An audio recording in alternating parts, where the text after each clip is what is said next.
Hey there, and welcome back to the channel. Today we are going to work on another lovely little acrylic piece. This one is a moonlit lake, and it's one that I think is quite serene, quite fun.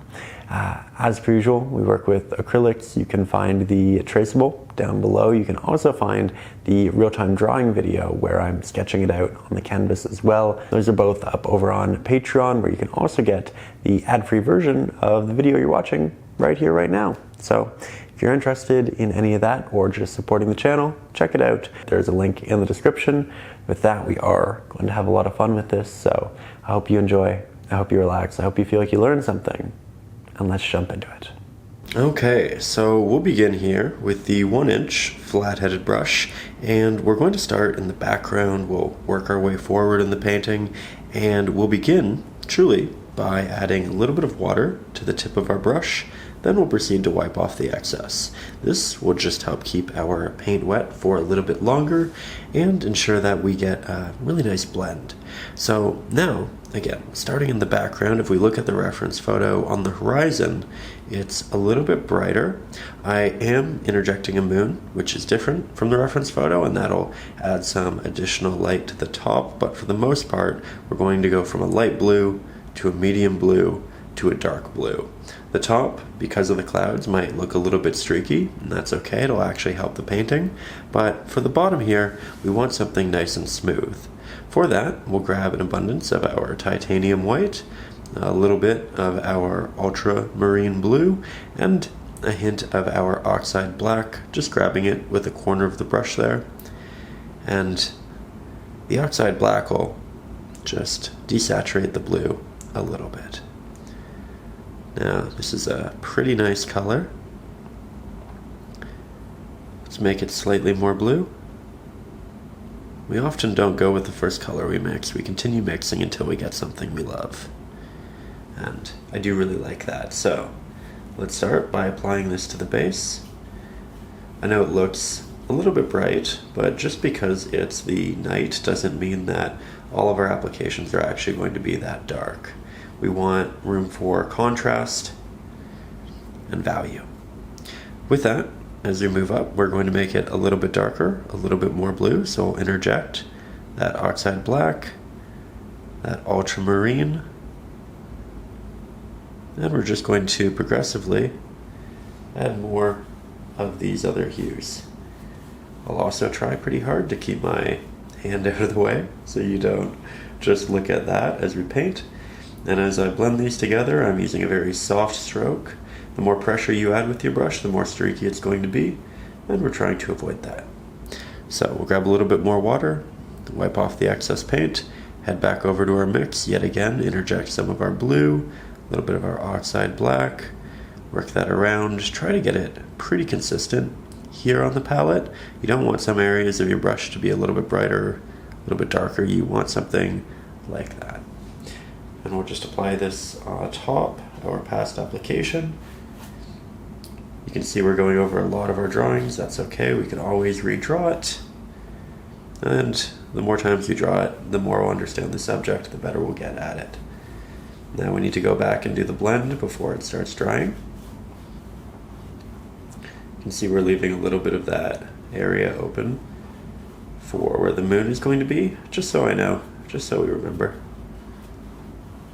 You can work in an X-shaped pattern as well, and that'll help move paint up and down rather than just left and right.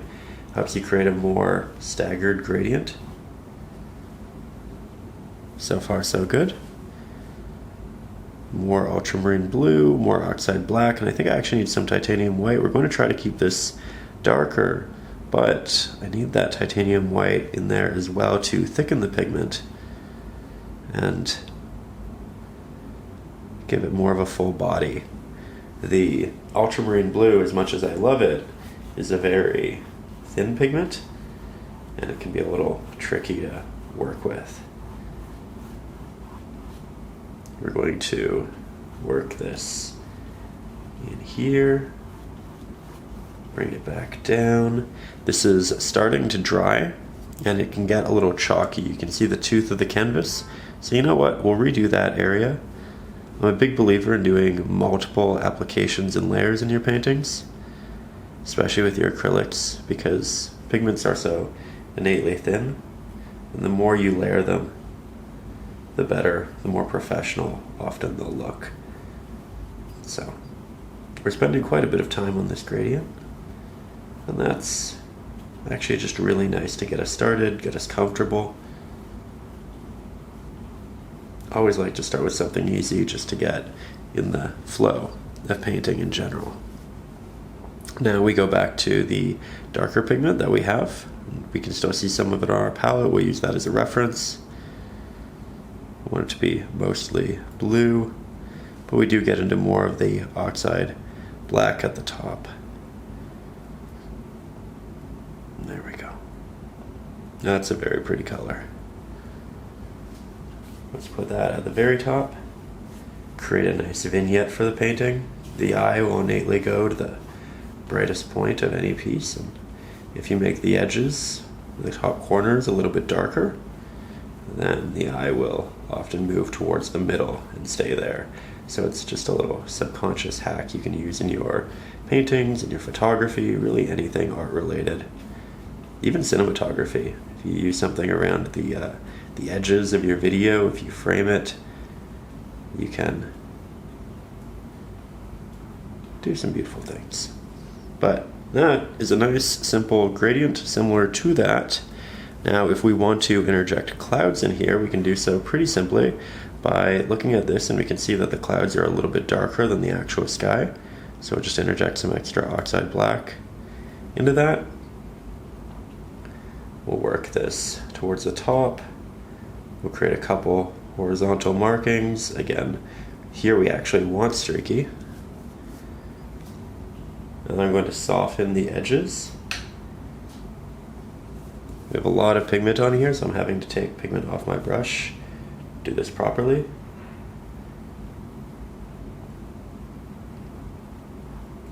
And then I don't want these clouds to be too dramatic, so we're really going to work it over.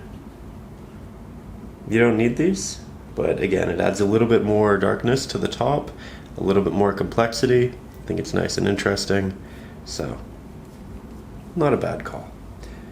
You can also do a little bit more below, but I'm going to be pretty careful with this one. I want it to be more subtle, especially as we move towards the middle where we're going to have the moon.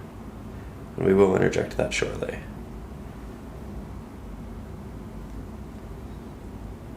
There we go. Softly working this. You can see there's horizontal lines, quite smooth, quite soft. And I think this is actually quite thick. If you feel like you can still see the canvas of the drawing through it, you might want to go in, do a second layer, but for now, I'm very happy. So, I think what we do next is we just let this dry. That way we don't move any of the pigment around when we're adding the moon, the trees to the right, the branches to the left. When this is dry, it'll be a lot easier to create very sharp, intentional marks. So, it's time for a little tea break, and we'll get right back to painting. Okay, so we're back. This is dry to the touch, and we're going to start very simply by just marking where our moon is. So I have my liner brush, fantastic for details. Grab a hint of titanium white, and this isn't actually the pigment we'll be painting in long term, but I want the moon drawn in right now just so we can work our branches and everything around it. So we're essentially drawing with paint. We're just doing a little dot right there, and you don't want this to be as wide as the moon will eventually be, so try to make it a little bit smaller. And you can also cover it up later more easily if you blend and feather the edges a little bit. So you can see that I'm continuously reworking those edges. I'll take off all of the extra pigment, and then we'll just softly, yet again, work it around, make it soft, try to get that semi-opaque look, and it'll almost look like a glow, which is a fun practice round for actually rendering the moon a little bit later, because we'll want to add a real glow to it too.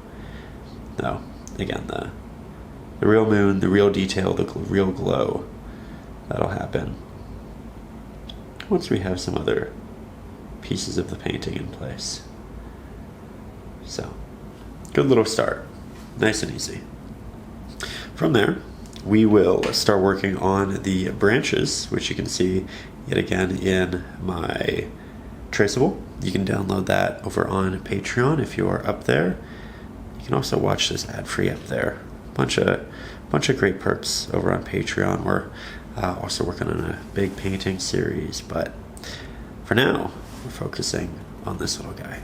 So we'll grab more of our Oxide Black, more of our Ultramarine Blue. I think a lot of people think of branches and trees as brown, but realistically, they're going to adopt a lot of the colors that surround them, and this is going to have a lot of blue light moving throughout. Now, I want this pigment to be darker than that of the clouds. I want it to stand out. I want it to be silhouetted to a point, but we are interjecting that blue because it will have that cool light reflecting on it. Now, this brush is far too large to apply these branches, so we'll put that back down. We'll pick up our liner yet again, and one of the reasons I started by applying the moon first was so that we didn't make our brush darker and a little bit muddy before applying that.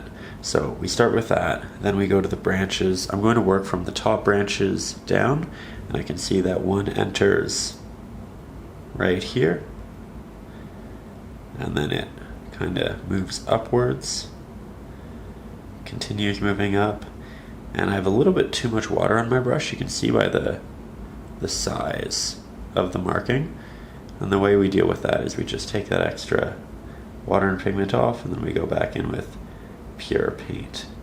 The goal here is to render the smallest markings possible, so using the least amount of pressure. And these branches don't have to be exactly like what we have in the traceable and the reference, but I am going to do my best to recreate the portions of this that I love. There we go. So lots of little movements. Because this pigment is wet, it's going to be semi-transparent. We'll have to go over it a couple of times, but that's also okay.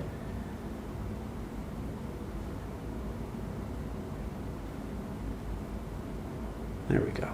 Already finding our rhythm.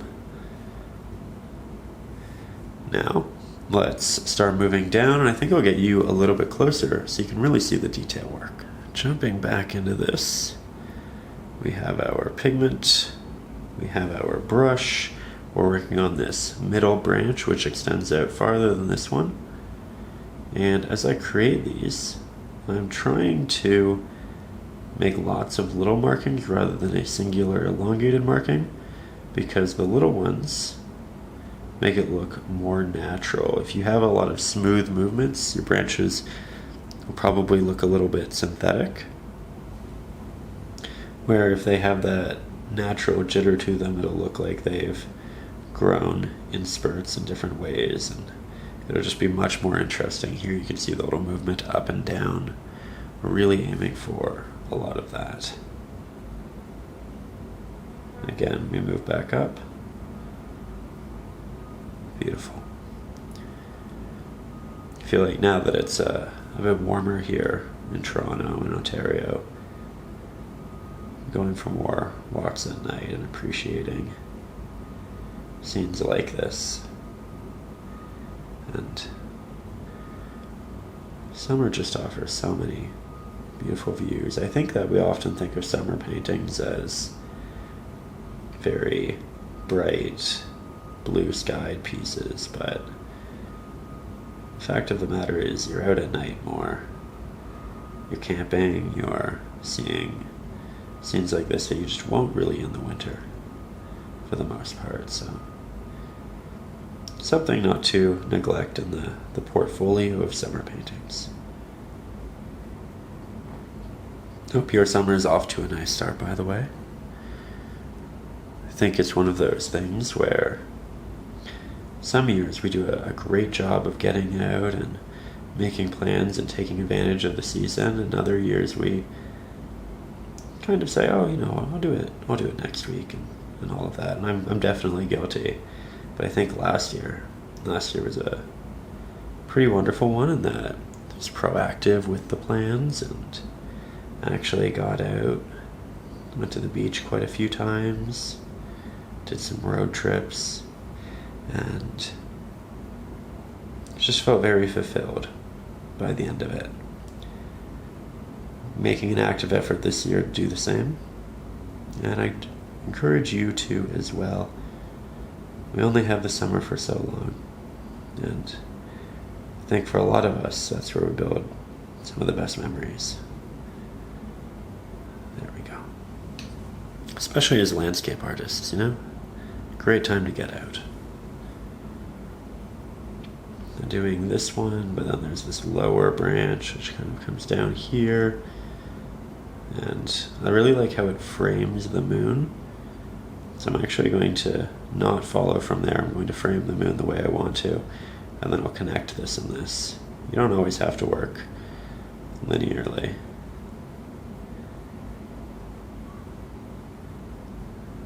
There we go. Okay. I know it's a rather simple painting so far, but again, that's a great way to start. Keep it simple in the beginning, and then you expand based off of what you want the painting to turn into.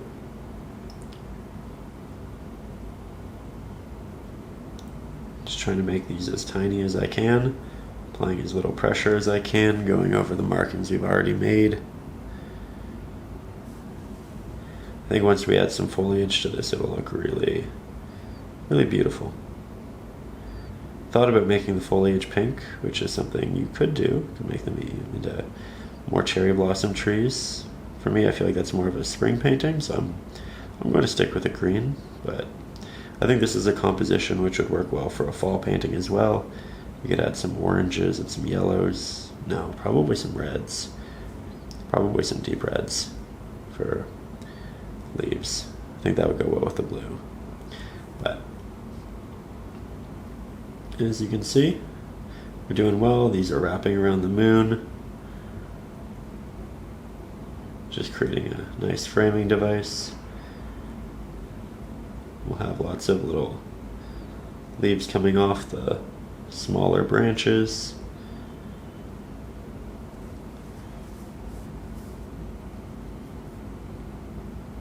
Lovely. You can also tell that I'm really taking my time. We're in no real rush. We're all here because we love the act of painting, making something, and it doesn't have to be done in a day. These painting lessons often aren't. And I also take a lot of time to figure out what the lesson looks like, how we're prioritizing our subjects. So, not something that has to happen quickly. Just enjoy the process. I think we make the best paintings often when we're relaxed. When I was young, I feel like I saw a lot of speed paintings and whatnot on the internet, and I got excited about, oh, I can make this really quickly, and that'd be cool to watch. But I think the older I got, the more I realized, the more I took my time, the more I relaxed, the more I just worked intentionally. The better the art was, the more proud I was of it, the more fulfilling the process. And that's really just what we're doing here today.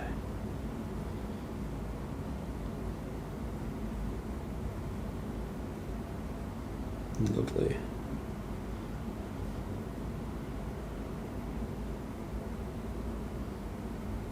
Okay. So, I think we have a good number of branches. We'll have some big foliage in there. Probably don't want to overdo that. Maybe we just make this a little bit more thick. And I think that's good for our first step. Okay, so that's all also nice and dry. We are going to take some Sap Green and add this to our palette. Realistically, you can use any cool green of choice or a neutral green. I would just avoid things like a green gold because that warmth just won't really be prevalent at this time of night. Hooker's green could also be pretty good, but I like this one a lot. I feel like it's always reliable, and we'll grab some of it, a little bit of our Oxide Black, a little bit of our Ultramarine Blue, because the blue will work its way into just about every color we have, because it is part of that atmospheric reflection. And we're just building out a nice green for our foliage to be. Also, titanium white, not necessarily to brighten it, but again, just to thicken that pigment, as it can be a little thin. Now, we don't want it to be an easily discernible green, which is why you'll see me continuously work these darker hues and the blues back in. We want to find something that looks good with all of these colors, right? We have this test on the palette to see how cohesive things feel, and I think that's actually pretty great. So we'll grab our liner, and then we'll create little leaves, like so. I'm going to start by applying them towards the ends of branches, and then we can also do in the middle here and there. Like to create lots of spacing for them. We're also going to create real clusters later, but we start with these minute amounts just to make sure that things are going to look and progress in a balanced way. I've said it before, I'll say it again, less is more in the beginning is almost always the strategy I take with paintings, especially when trying to get a little bit of realism in there. This painting will probably feel a little bit surreal just because compositionally everything's very perfect. I think that was one of the interesting things I saw about the actual reference photo, just how almost idealized placements were. And I thought we would play with that idea and do a little bit more with it, really lean into it. We do a lot of realism on this channel, and I think sometimes when you lean into the surreal or the extra real, it can be fun. Though all of our techniques will be that of rendering realism. So we'll see what happens in the end. Probably get a really unique piece, despite the fact that we're working with a pretty simple palette. I think that's something I'd recommend in general. If you're working on a very complex painting, compositionally, you might want a more simple palette for the sake of creating the right amount of visual stimulus, not overwhelming the viewer. And you can always start with less colors and then build in more. I think we have a really nice start to our foliage, and then we'll go back in and we'll start building out all of the little detailed areas that make it feel real. We'll also add lots of foliage in various clusters, like here. Maybe up here. Looking for 3 spots. Typically you like to make subjects in odd numbers. That way it just feels more dynamic. So 1, 2, and then another one's up here. You can't really see it because we have a lot of that dark foliage, but subtly it is there. Subconsciously it can be recognized.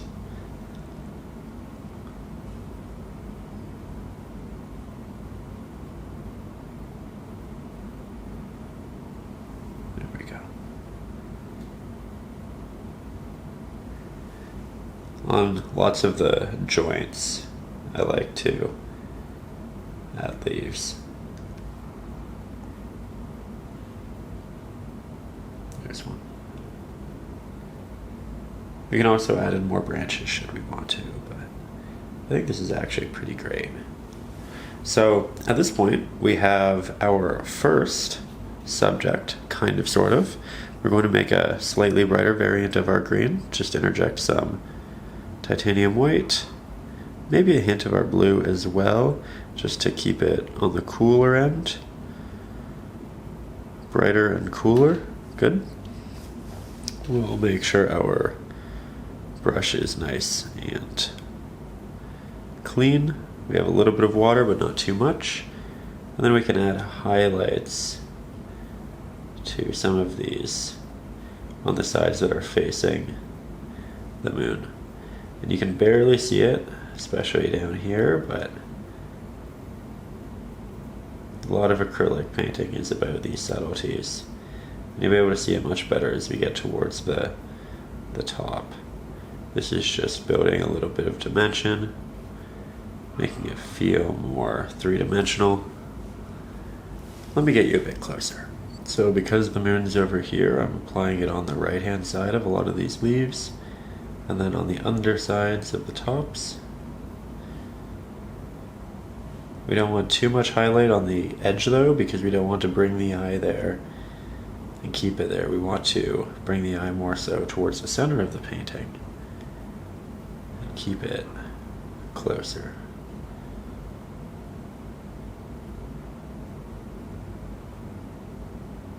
This is really fun. I haven't worked on a night scene like this in quite some time. Rather refreshing. That said, I have quite a few reference photos that I'm really excited to play with. Number of sunsets, which is what I think also a lot of us think of when we think of summer.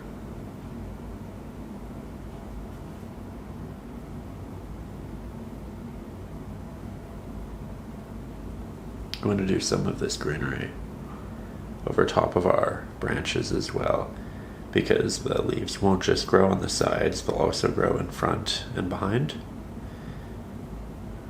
And this will show up over that darker hue in quite a nice way. Now, we'll take all of our pigment off of our brush, get that green off. For the most part, we'll grab our blue, we'll make a blue, white, oxide black mix. Still want it to be dark, but create a little bit of a highlight for our branches as well.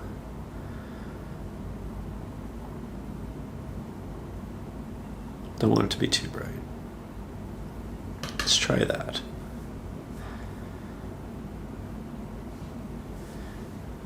And we're just going to place it on the underside of some of these branches that are closest to the moon, but only the ones that are closest to the moon.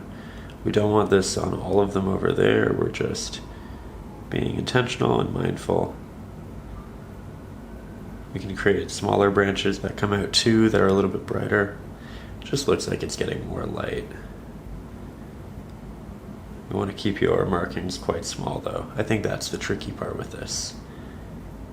You're overlapping part of your previous branch. You're not expanding it. You're not trying to anyway.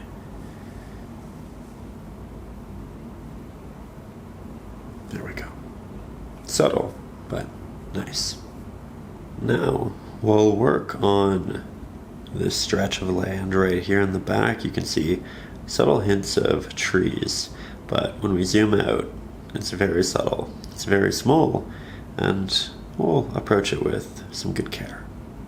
So for this, the easiest way to start is with the larger flat-headed brush, which we'll grab some Oxide Black, a little bit of that Ultramarine Blue, hint of our Titanium White. We're using a very similar palette for most of this. We can cut across our horizon, which is where we meet our water and our sky. The line doesn't have to be perfect at the bottom because we'll be covering it up with water as well. And then I'll just create a line. Not too worried about the top, just getting pigment on the canvas. Then we'll create a slightly darker variant. We'll apply this to the bottom, as this area will receive less light. Very good. We'll take that pigment off our brush.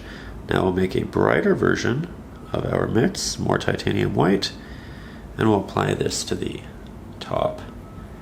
And again, this can also be kind of like a line at this point. We're not doing the details with this brush. We can also interject a hint of our green in there, but it needs to be a very blue dominant green if we're doing that.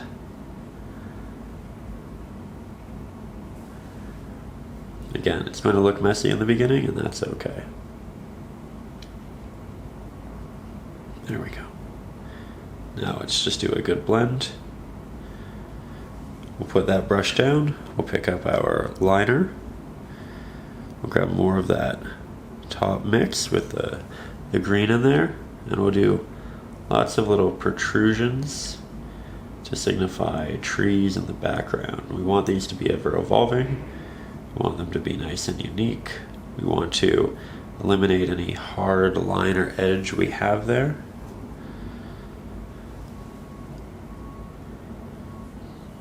You can leave little openings and holes.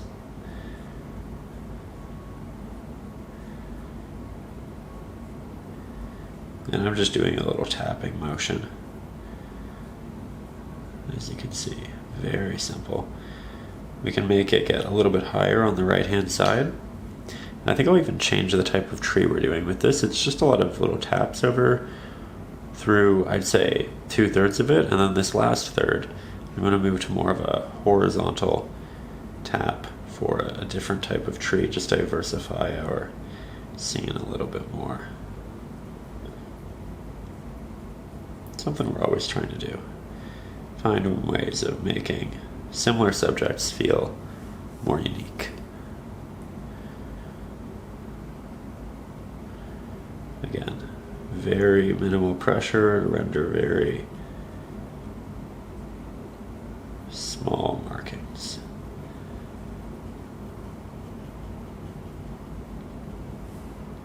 Now we can grab the darker pigments, work those in, just do tapped little shadows.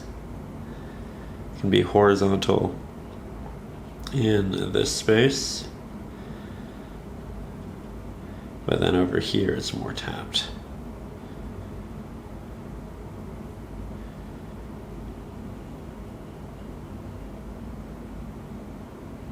There we go.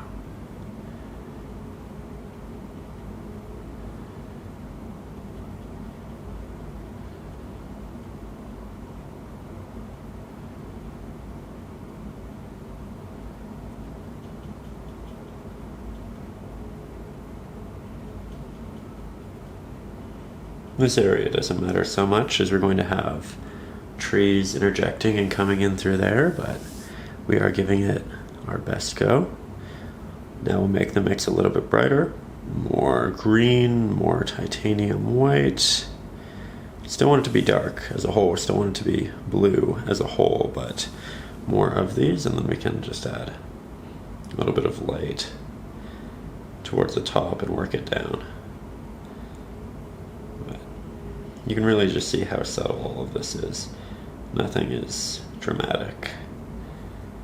Nothing is high contrast. It's just subtlety. And a little bit of extra highlight right under the moon. There we go. That's our real dimension. That's when it starts to feel a little more fitting with the setting.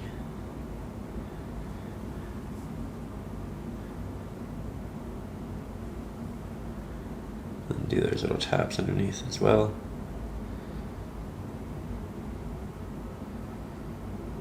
And progressively it gets darker as you move that way and that way.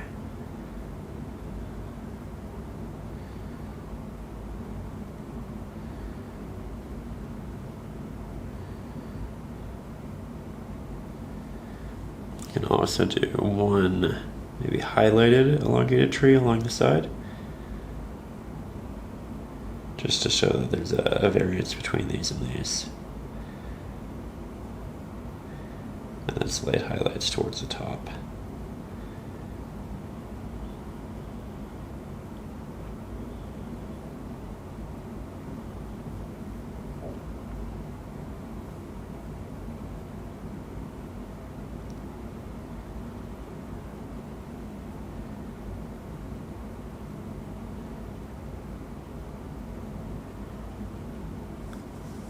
There we are. For a first couple of layers, it's not looking bad. Not looking bad at all. Now, the next step is a bigger version of all of this right over here. I'm actually going to start with the darker version of the mix, which is, again, mostly Ultramarine Blue, Oxide Black with a touch of green and a hint of titanium white. We'll head on in here. We'll create that base. We'll work it up just a little bit before we start changing. And you know what, I'm going to take this for a second and just do some extra details on this side, because I could use it a little bit darker here. And when you have the larger flat-headed brush like this, you can just kind of tap in with the side and get these nice clean vertical markings, which might have been tricky with the liner brush. Now we'll make the mix a little bit more green, a little bit more titanium white heavy. Apply that on top, like so. And to be honest, I think this is maybe a little bit too bright. We'll continue filling it out for the sake of getting pigment on the canvas that we can build on, but let's darken this. Let's darken this a bit. Add some extra Oxide Black, work it from the edge, because the edge is the farthest area from the light. Apply it down to the bottom, and we'll just continue tapping until we move these pigments structurally properly where they should be.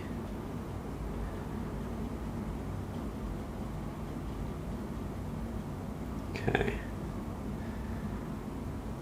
Now, something we don't want is for the top of this to be at the same height level as this. It's pretty dramatic over there, pretty dramatically higher. So let's do that. And then this can be different kinds of trees. We're up close, and I think I'm just going to make some vertical markings like that to note that we will have the taller ones. And then you can expand with the liner. Make them a bit more intentional. Add the details to the sides. And then make the little more rounded areas at the bottom into taps too. So again, variety of trees in this setting. More openings, I think that's interesting.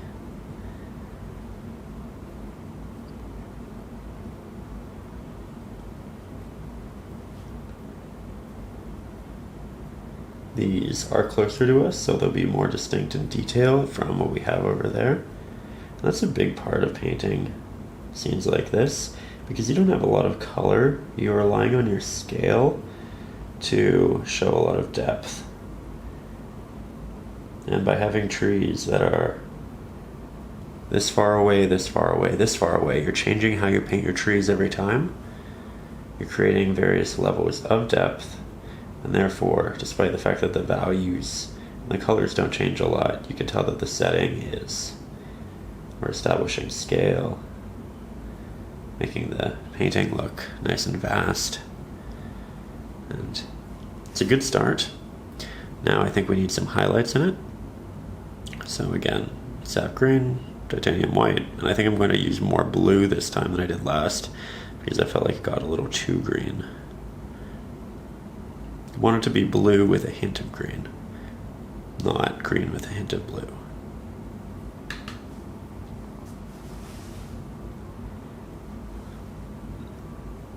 Apply that on the sides that I'm going to receive the most light. Let's go brighter. Just adding a little bit of that titanium white. As I brighten it, I realize I want it to be more blue, so we add that as well.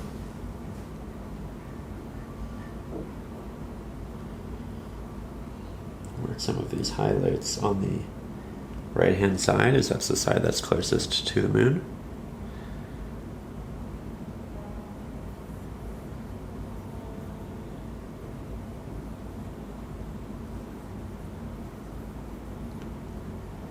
And then work its way in, and then we can also do, once we're inside, these more rounded shapes as well. Just trying to create varieties of trees.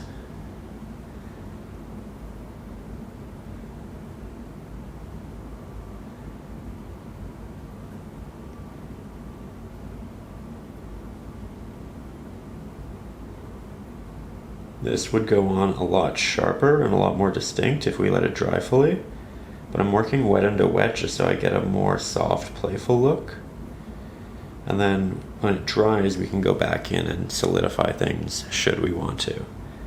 There's also a lot more detail than you'll see in the reference photo, so we are adding to it pretty dramatically. You don't have to. You can keep it more subtle like a silhouette, but I personally just love adding the detail in these things. It's all very subtle, but it's quite nice. So, yet again, I think we let that dry, and then we head back in. Okay, so we're back, and I took a little break to grab a drink, a coffee, and I recommend you stay hydrated. No, coffee isn't particularly hydrating. However, this is your friendly reminder to stay hydrated and healthy while you paint. The better you feel, the less shaky your hands will be, and the better art you'll make. So take care of yourself. But with that, while I stepped away, I realized I do want to do the highlights in here and here. However, before we do that, I actually want to do the water down here so that I can incorporate the highlights that I'll apply on these trees into their reflections as well. I also want to go back and add some extra foliage to the top. I think it's much larger in the reference photo, but before we get to that, I do want to work on the water. This will mean covering up a lot of our sketch. However, again, that's okay. We can always go back and resketch it in, and we'll probably do it even better the second time.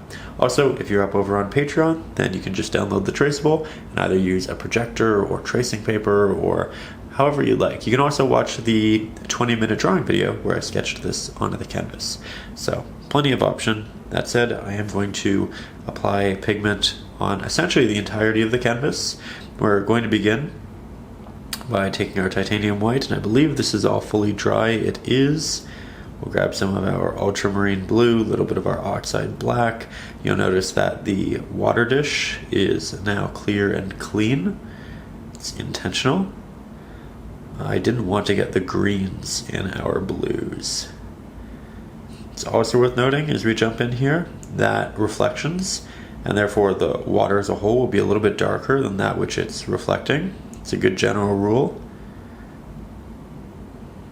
And that's for the majority of it. However, the highlights can be brighter.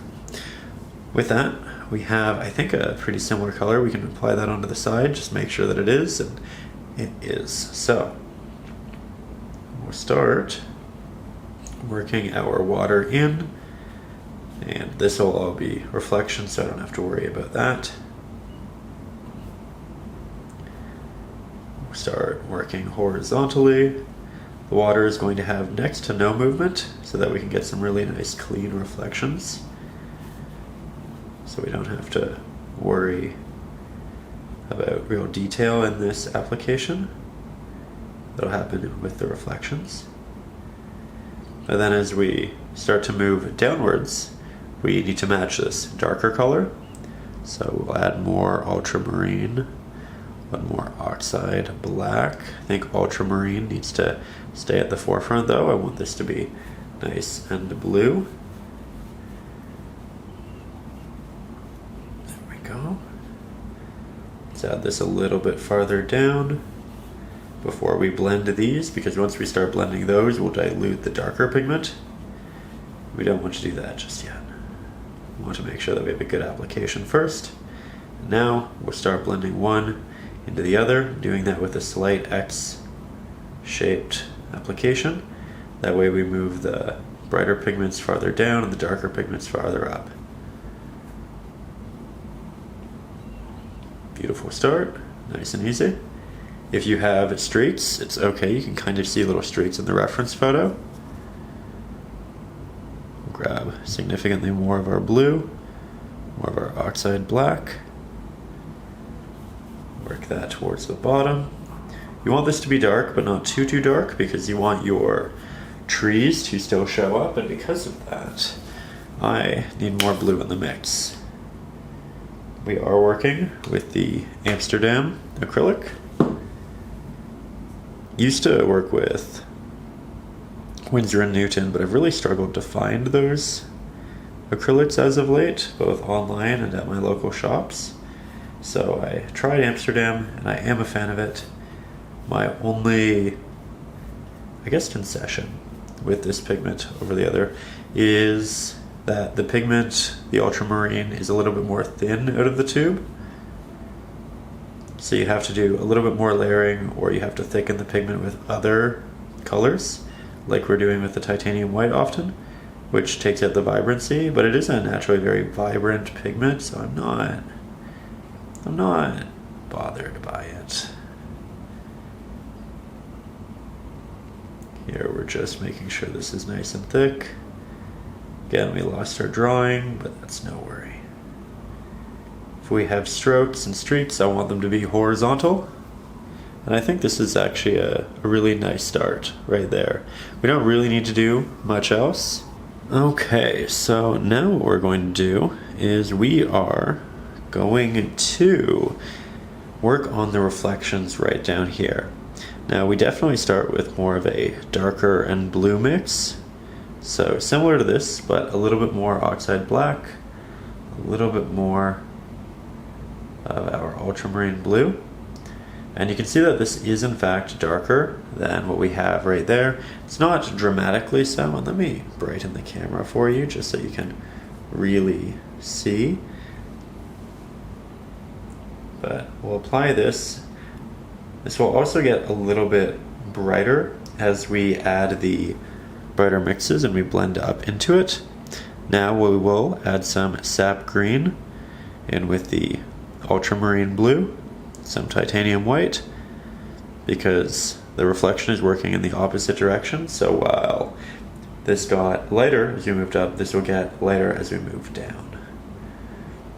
Already, great color. They're going to be mindful of these general shapes and recreating them. But before we do that, I'm just going to blend these two. That way we noticeably have something a little bit darker towards the top. Now we'll put this brush down, we'll switch on over to our liner, and we'll start bringing this pigment into the same shapes that we have towards the top. So I can see these two little peaks, and then we have some nice little protrusions. Now, painting reflections is definitely harder when you don't have movements in the water, so if you want to make it a little bit easier on yourself, you can add just a little bit of movement, horizontal taps and strokes. I'm going to start by making mine pretty close to what we see up here, though don't fault me if I end up adding some streaks and giving it a little bit of motion.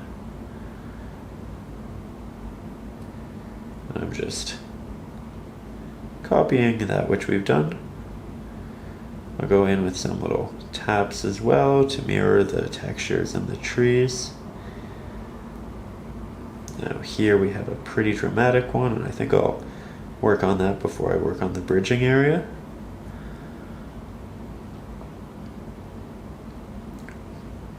Always fun to paint reflections. I think it's one of those things that actually gets a lot of us excited about making art initially. This idea of recreating these really unique, beautiful spaces. There's just a little bit of magic in it, eh? And this tree protrudes higher than everything else. It's worth noting that in reflections, distortions occur, so you're not always creating things of the exact same size, but the relation they have to each other will be the same. So the trees might protrude more or less, it might be kind of compressed, but the fact that this is taller than this means that this will be taller than this. That's that general idea.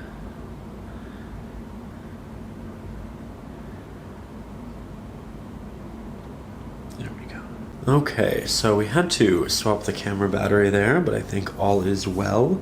I actually really like how this looks for now, and I do want to add in all of the little details that cut across the water, and I want to add in the highlights, but I don't want to do that just yet. First, we want to do the reflections of these, and that means taking more of the darker pigment. I still have a little bit of it over here. You can re-interject some Ultramarine Blue, Oxide Black, just work it away from the green if you want. But we will work these into the background. Because it is farther away, it might not be that stark. So just grab some extra titanium white, make it blue heavy, work that in, and that mixes really nice. There we go. See, we found it. Don't always go with the very first color we mix, but we get there with a little resilience. And it's okay to not put down the right color first. We are working with acrylics. It's an incredibly forgiving medium, and that's one of the wonderful parts of working with it. You can do so with a relaxed mindset, knowing that you can always go back and fix things should you need to. So, easy beginnings. Now, let's just take some of that pigment and drag it down into the water with a wet brush, like so. Beautiful, beautiful, beautiful, beautiful. Same goes for here.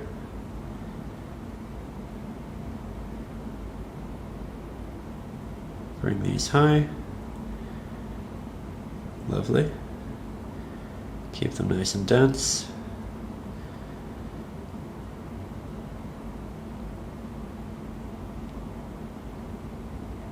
Remember, these are more of a tap in the end, as these trees are, and this is more of a drag. And grab some of that darker pigment, work it over towards the edges.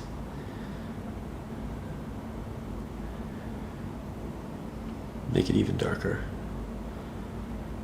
Remember that the reflection should be darker than that which they reflect.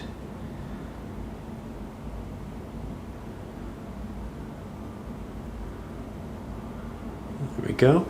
If you lose the line between the reflection and the actual subject, that's also okay. In nature, sometimes they will visually blend and you won't be able to discern. It's not a bad thing, it's a subtlety. Just trying to soften this darker area a little bit. There we go. Then we'll add some extra darker values to the edge. Further instill that vignette. Good. Very good. Alright. Well, I really like how this is coming along. We do have quite a few additional steps to take here. We need to add in our tree to the side. We need to add in some extra highlights, some movements in the water. Before we add the movements or this tree though, we need to add the highlights back into the greenery as we're layering the movements in the water, subtle ones, and the tree over here in front of it. So let's make some greens. Sap green, titanium white, a little bit of that ultramarine blue. Very good. Hint of oxide black. Let's give this a try.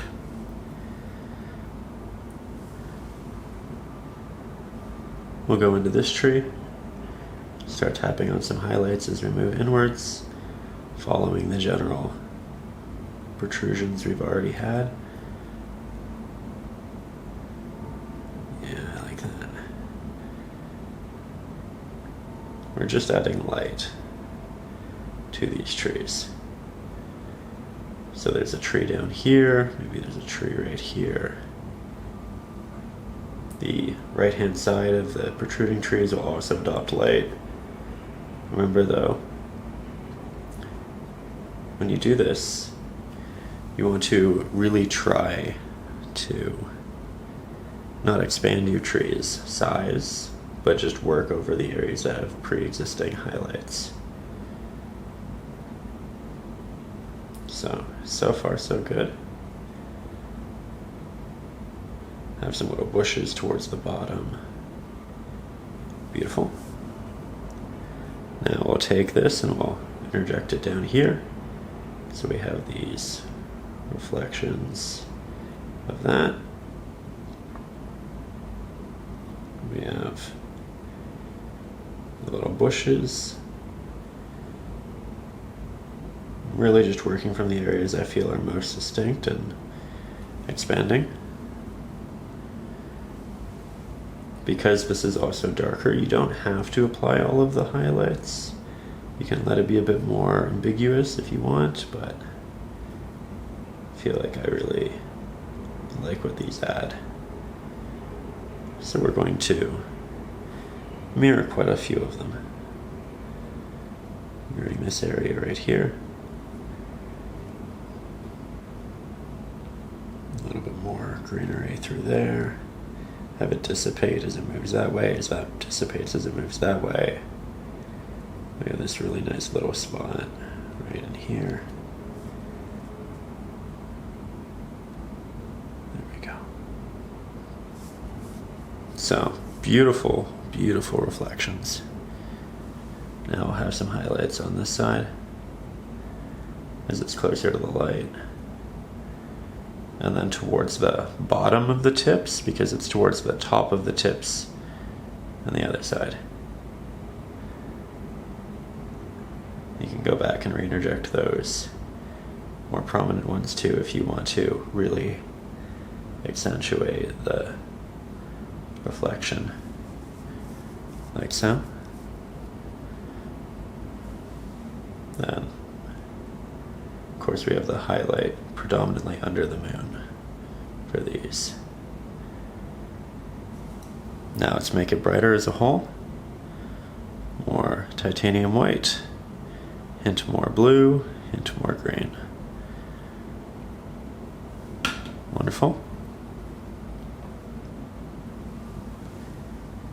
We can apply this very sparingly into these areas.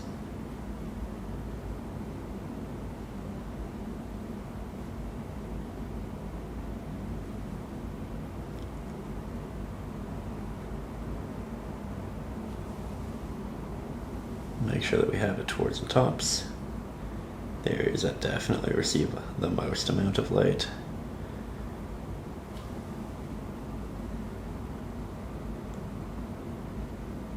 There we go. Do be careful not to overdo this, but I'm quite the fan.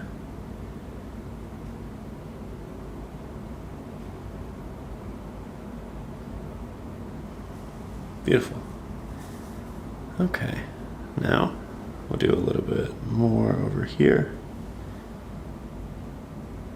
Again, doing so sparingly. Sparingly. Sparingly.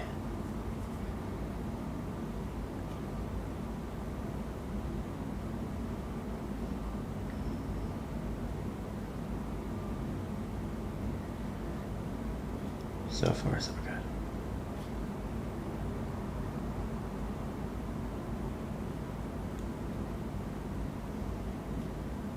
It's amazing how much dimension you can get with just some Sap Green, Ultramarine Blue, Titanium White, Oxide Black, when you work intentionally with it. Well done. Hope you are also finding success and joy with your rendering. We can also take this green, we can just apply hints of it up here. Diversify our green colors a little bit at the top while also making them cohesive with what we have going on at the bottom.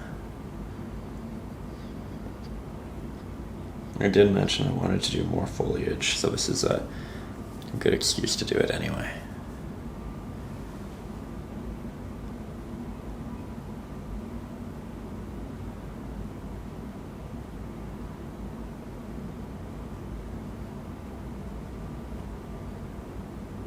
Trying to be careful, not do too much, but also still build in a way that feels natural, right?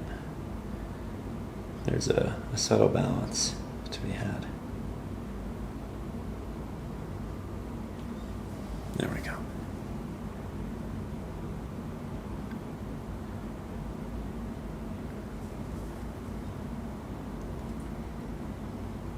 We'll do some little taps back in here. I really like working on subjects and then going to other subjects and then coming back. It gives me time to reflect on our reflections, and that's always valuable. Definitely one of those people who finishes paintings and then goes back 2 or 3 days later and wants to do 12 different things. And that's nice. It means that you're growing as an artist in between. You're realizing things you didn't before, and it means every painting you do after that will be a little bit better because you're recognizing more that you can add and interject. That said, I really like where this is currently, and I think we're kind of at a place where we move on to the next step. Okay, so the next step is working on all of these little dots that you can see. It could be little lily pads or grown foliage, just little pieces of elongated grass growing out of there. And I don't want to do too many because I really like how clean this looks, but I do think it could use some. With that, we need a pigment which is a little bit darker than this. It needs to be essentially blue, void of green. So we'll do our ultramarine, titanium white, oxide black.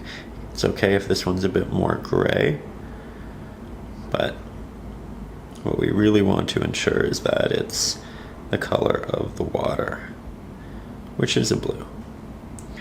Maneuvering our way around all of the greens on the palette, cleaned my water, cleaned my brush, and I think this will be pretty perfect. So, jumping back into the liner, we'll grab this, and then I'll start doing little horizontal markings, little taps to break apart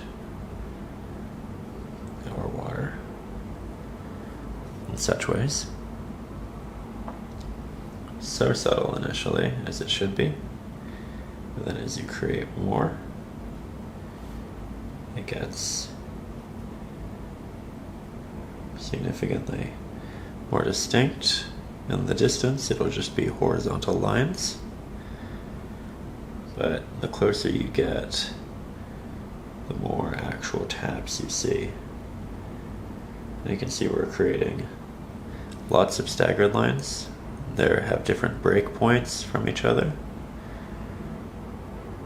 We're going to do a couple lines very close to each other as we get closer to us, much like this. And this will, of course, go over the greenery and reflections that we have here. This is one of the ways it becomes quite notable that this is in fact a reflection.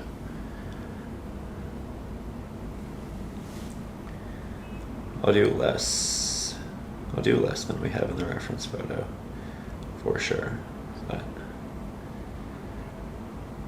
this is a good part of our painting. We have a lot of void detail that we can play with. We have a lot of room and space. And when you're working with such a simple palette, the detail isn't something you worry too much about making it overly complicated. I think where we worry about, we're not worried, but I think where we become mindful about overworking our painting isn't here necessarily, but it's just in the composition, because we are going to have a complex composition. We need to make it all work relatively well. And we will. And we will.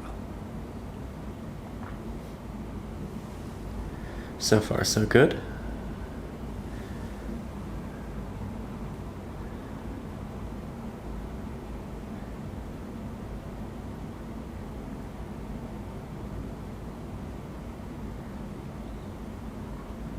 do little taps in between.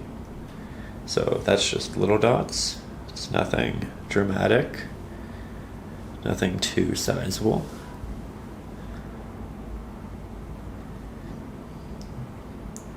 These will become slightly less noticeable as we move downwards because the darker value will blend in with the darker value of the water towards the bottom.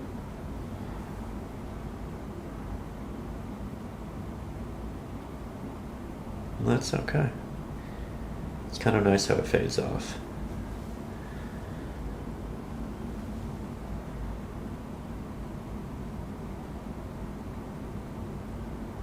We've done quite a few of these, and I think we're almost at that step where we take a step back and we make sure that we like how it's looking. Ask ourselves if we need to do more, or if we take a break and we move on to the next step. Okay, so I think I would just like to double down on a couple of these lines, make them a little bit more prominent towards the back. Nothing too dramatic though. That pretty much accomplishes what we're looking to do.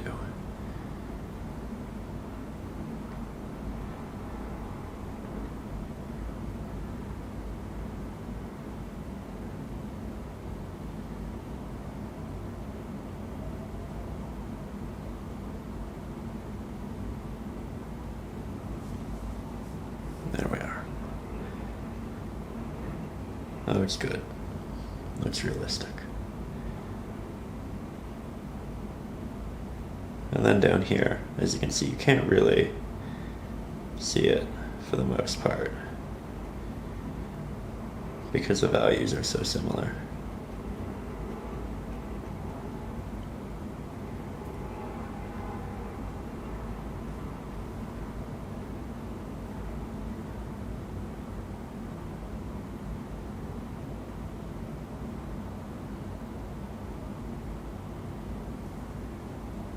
Okay, now one more thing we can do is we can take some extra titanium white, work that into the mix till we get a brighter value.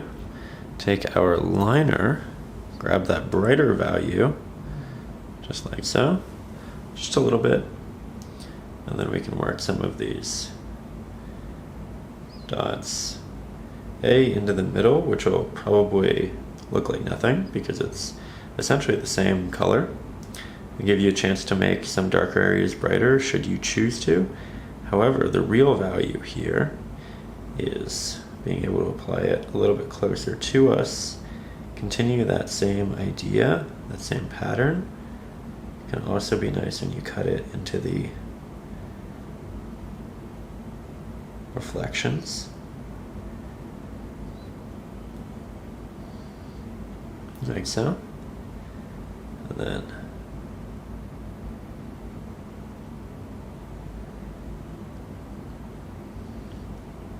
you can see that I'm not doing too much. We're keeping it fairly subtle, but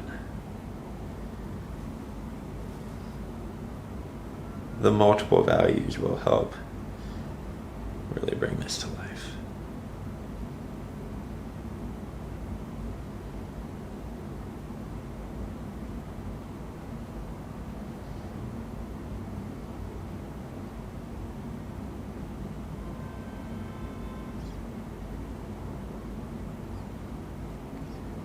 No, I'm a little quiet for this one. I feel like I'm just really in a focused painting mood.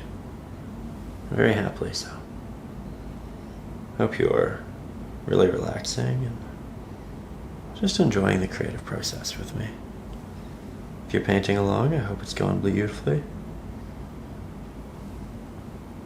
And as per usual, big thank you to everybody supporting the channel up over on Patreon for making lessons like this happen.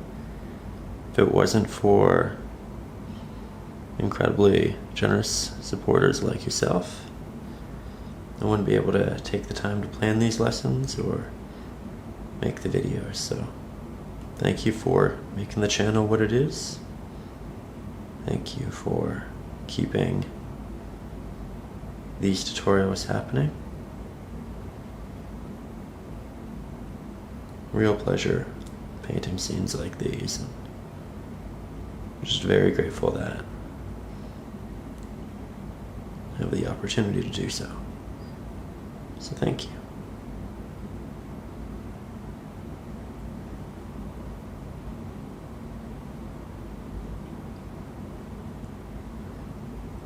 This might be a little big. Yeah, there we go. Okay, still need to make the reflection from the moon, and I'm really excited about that. So I think that's our next step. We grab our titanium white, a little bit of our ultramarine blue, like so. Find right below it, and then just gonna do little taps. Extremely small initially. Make them horizontal when we can. Have it kind of get lost in the darker areas. You can see how we're skipping those. They'll get a little bit bigger as we move closer to us. You can see how that's really tiny. These are a bit more full, and intentionally so. You just see the movements in the water better the closer you get to you. And it's also worth noting that as we continue painting, our brush loses water, and we have to press a little bit harder with our brush. So the markings will naturally get bigger as you move downwards. Now, if your line starts to look a little less straight, you can always go back and do little additions, but I think that's really nice. Again, this isn't in the reference photo, so we're taking some artistic liberties. We're going with the flow. That's okay. Show you how to make all of these reflections glow in just a second, but right now we're just doing some build outs.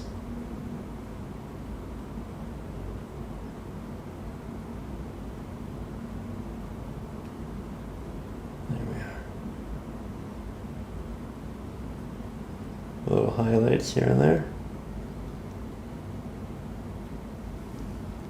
That's pretty lovely. I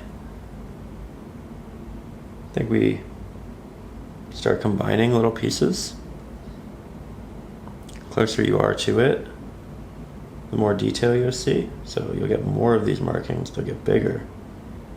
But then they'll also combine and connect in really fun, unique ways. So this kind of turns into an S with the shape, this shape. And everybody's shapes will look a little bit different, but I just know the S to show flow of movement. Yours doesn't need to look like an S, it just needs to flow. Create these kind of abstract forms.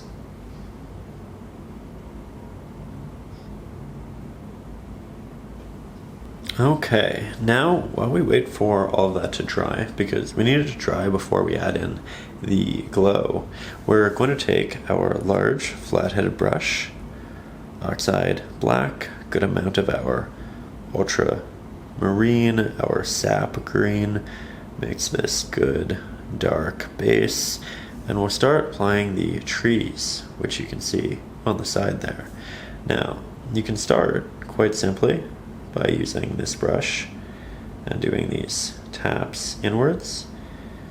I did an initial, more intentional sketch, and you can of course work off of that, but I also want to show you how to do it in a fairly organic way.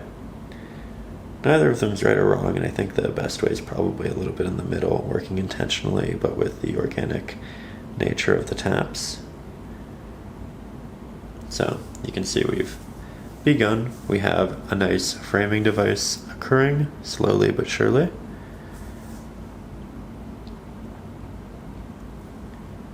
And we'll make this much more interesting quite soon. But for now, I think this is pretty good. I also had all of it stopping at a piece of land right down here, but I think I'm actually going to make this closer to us and use it as a larger framing device. So we're going to keep this going downwards, like so. You can see the branches get larger as we get towards the bottom, and then eventually they'll kind of get lost in the silhouetted base.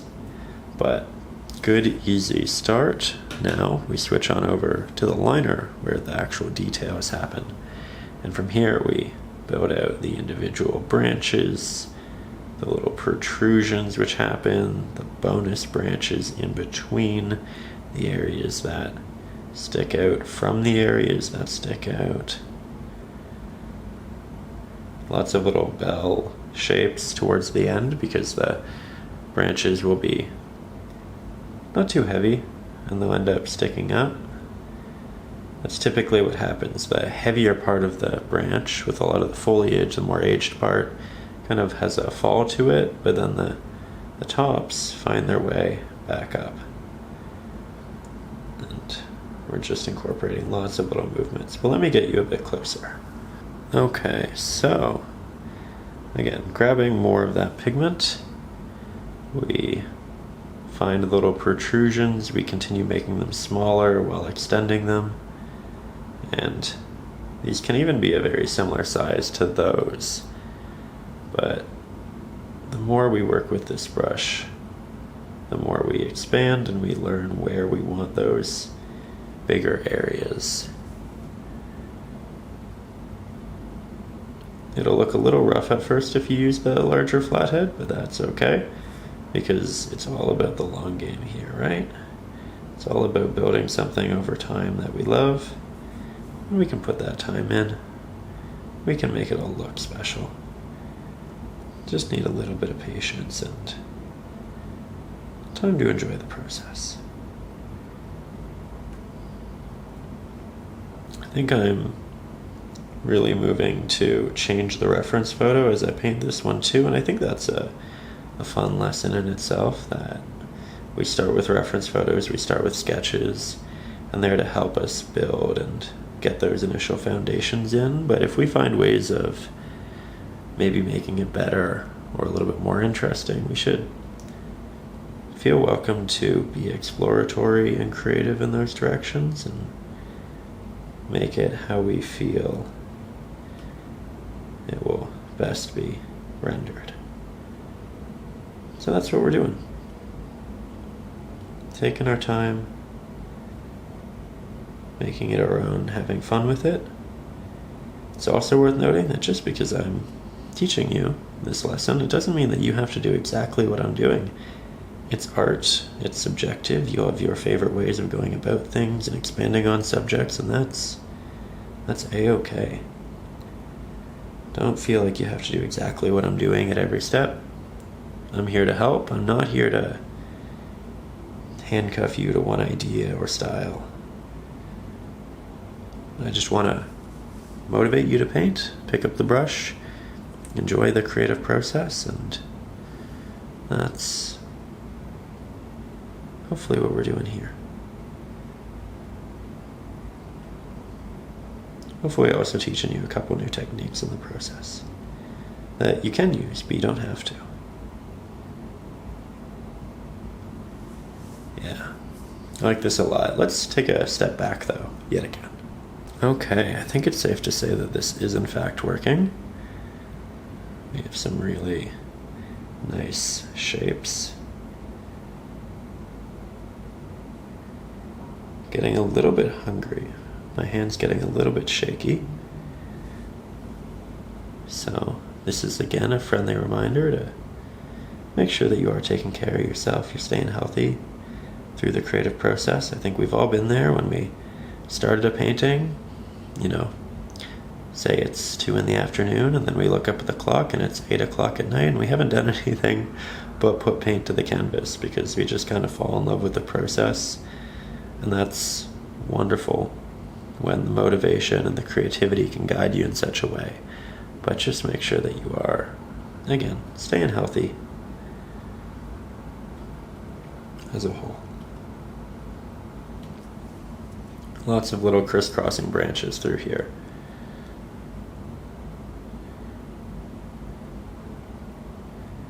Building out on that which we have.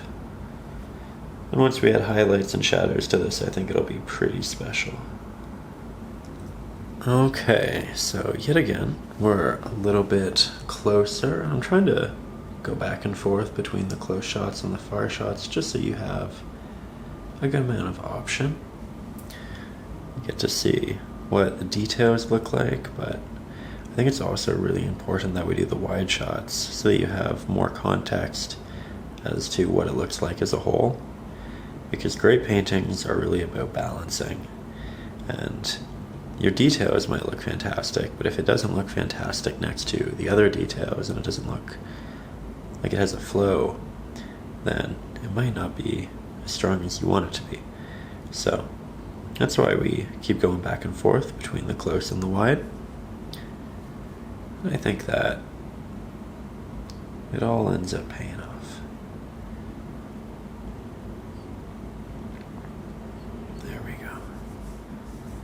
Lots of little branches in here. Doing great things. One's a little more unique. Trying to make them different. And I think we can pull back at this point. Okay, well done, well done. Now we'll head to the top.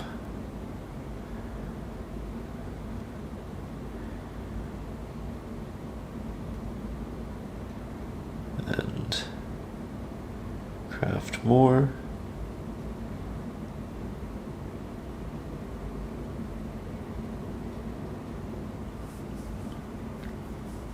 I feel like I have quite a bit of water on my brush, and it's making it difficult to make the really small markings because the water kind of collects, makes those dollops.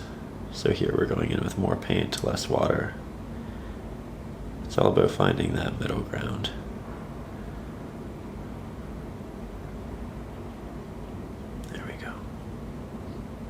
I think we expanded on all of it quite nicely. Now, there's a lot of familiarity in this section. You might want to make one area a little bit wider than the others. I kind of feel like it should be this one. Just to break up the monotony of movement and general protrusion.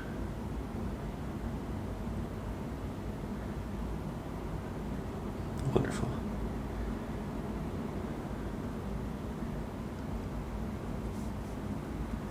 Yeah, I like that a lot. It's different. It is more of an arching. It moves out to a greater degree. I think this also makes me want to use this pigment back here and just do some extra little pieces of foliage.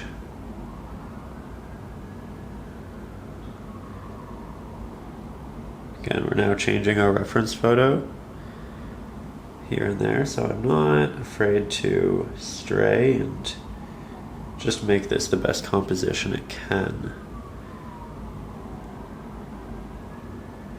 I think in this case it just means more greenery right here.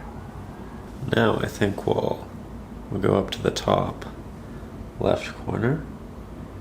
We'll tap in more foliage here just to create a greater vignette, though we're still incorporating little openings for the sake of keeping things nice and dynamic. Might move this back down here. You can see how it all really evolves over time. And it's evolving based off of everything else that's happening in the painting. All quite harmonious.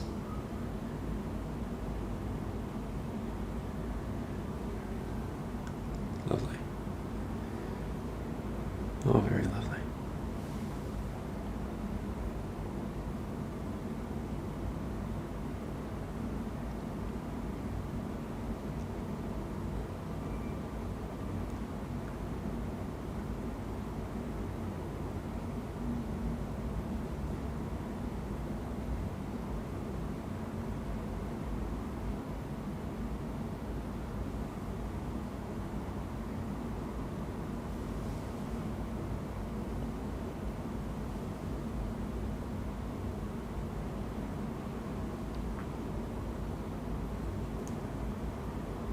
adding more branches because we keep adding details, and now we need more details to justify the other details. We added this extra level of realism, and now we kind of need to catch up in the rest of it. So, lots of subtle branches. Smaller than the ones that we'd previously rendered, but often it's the small ones which really count. Add a lot of believability to it.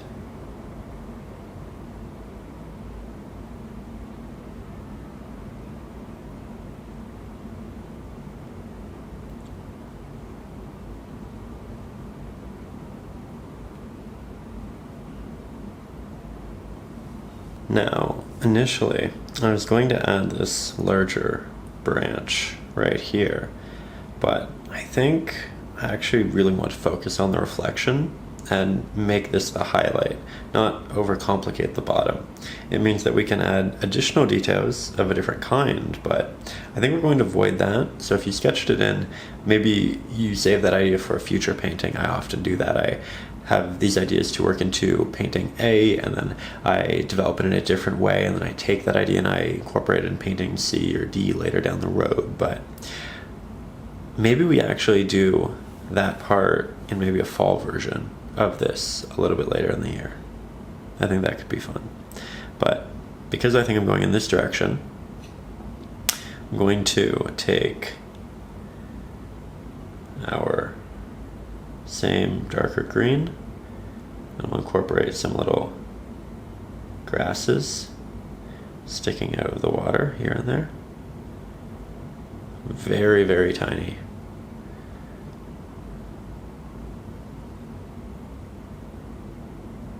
Get bigger as they get closer to us.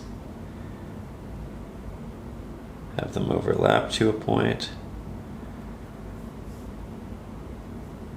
You don't have to do these, but I think it'll be a nice addition. Subtle detail. In the background, it just kind of becomes little dots and whatnot. But yeah, honestly, I think that did a lot in itself. Now, because water can be moving up onto these, we'll grab a little bit of our titanium white, ultramarine blue, into our oxide black. And I do mean just a hint. And we'll add a little highlight to the bottom of each piece of grass, just to show that the water is wrapping itself around. It's a little bit more subtle than what we have in the middle.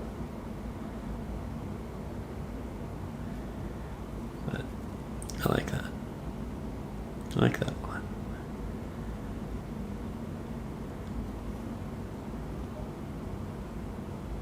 Maybe a couple little highlights that are more dramatic. Keep the eye flowing.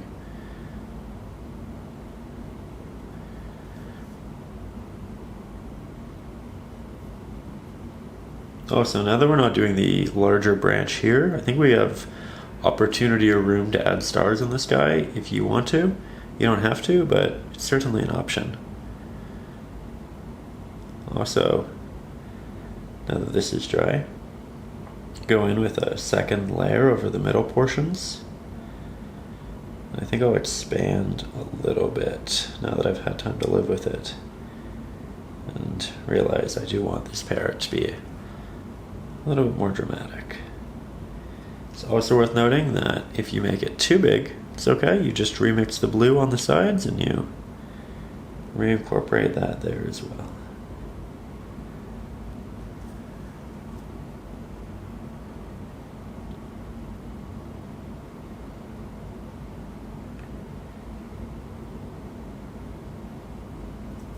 There we are.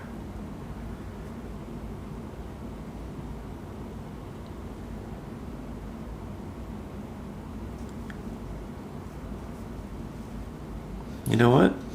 That might be too much. And this is good because Really like when there are little mistakes in paintings because I get to show you the problem solving. Grab some blue, some titanium white. Just cover that up.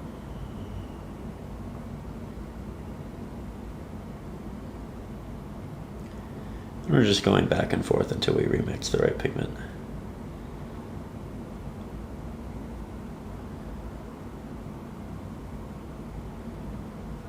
We'll get there.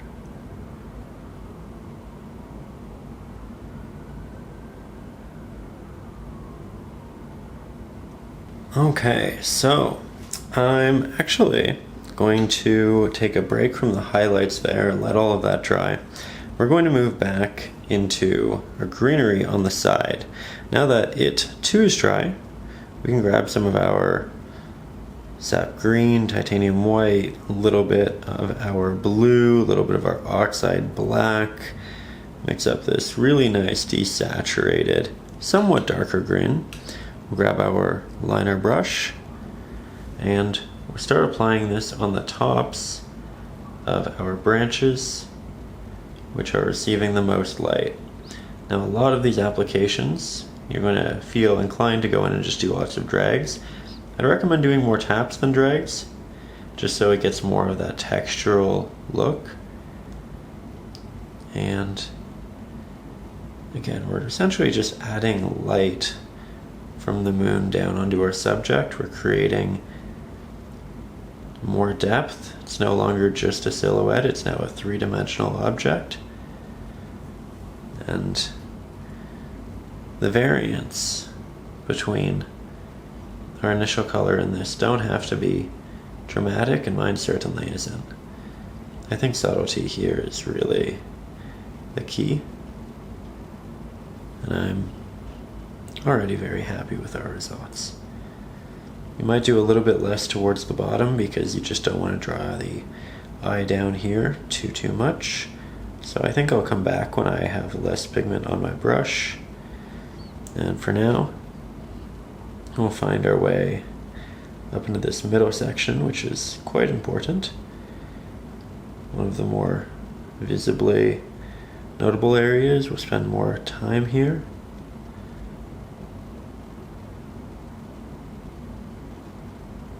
Okay, you might also have a bit of crossover with your greens in these trees and this, and if part of it gets lost in the other, again, that's okay. I think that's something I really tried to avoid when I started painting, but the more and more I painted, the more I realized that subjects will cross over. There will be those similarities, you will lose detail, and that's just part of nature. Not everything is hyper high contrast, right?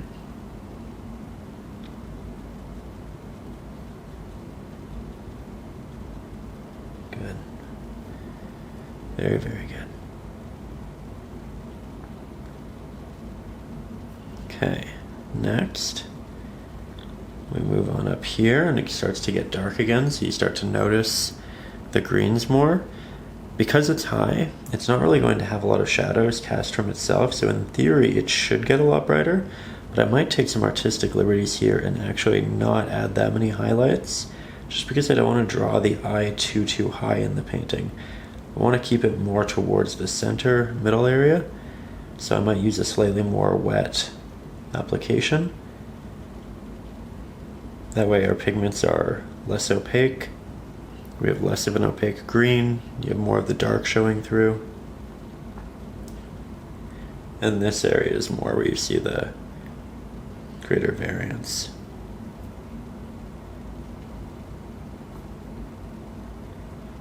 You can even steal some off the brush, which I feel like I do a lot more than I recognize. Very good.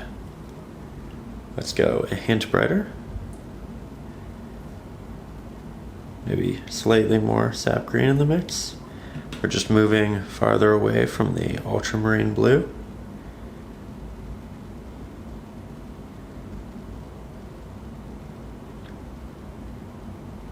And again, the more values you make, the more slight changes to hue, the more depth and dimension the painting will have in the end.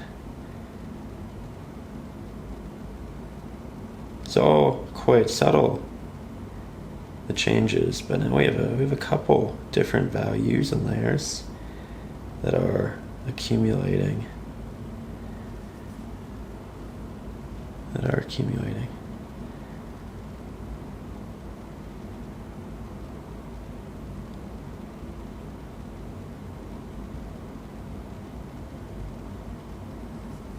Beautiful.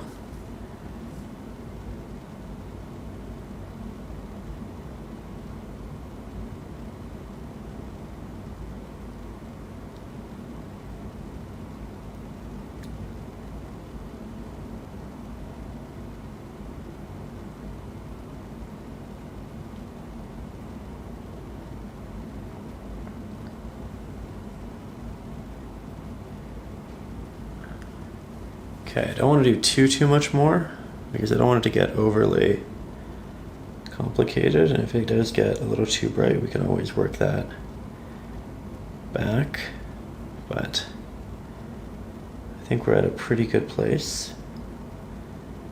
So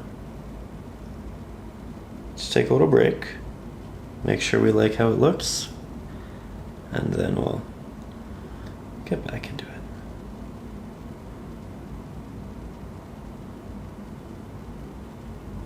Okay, so from here we are cleaning our water, we are cleaning our brushes. You can see that I have a couple more colors here on our palette that includes a burnt sienna and a cadmium yellow medium hue. And I think the next goal is going to be taking our smaller flat-headed brush for the first time this lesson. We'll make that nice and damp and we'll start rendering some little homes in the background to have some added reflections in the water, build that out. So for this, we'll grab some of our burnt sienna, like so. We'll desaturate it with some titanium white, some oxide black, a little bit of ultramarine blue. We're not rendering a wildly different pigment than anything we have on the palette. It's not going to be hyper saturated. It's just going to have a little bit more warmth in it. A pigment which is reminiscent of the materials one uses to build it.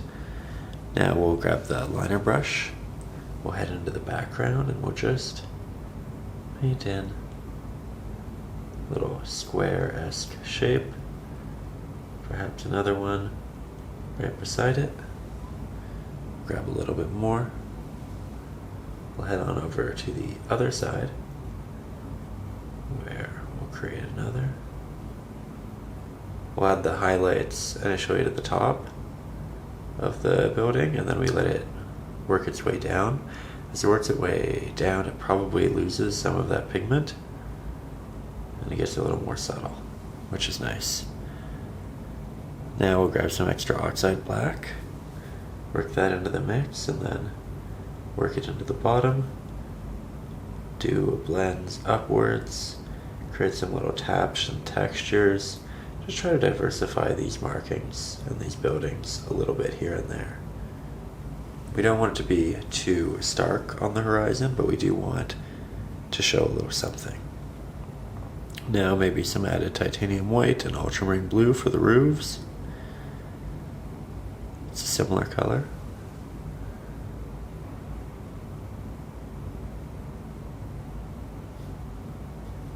And these don't have to be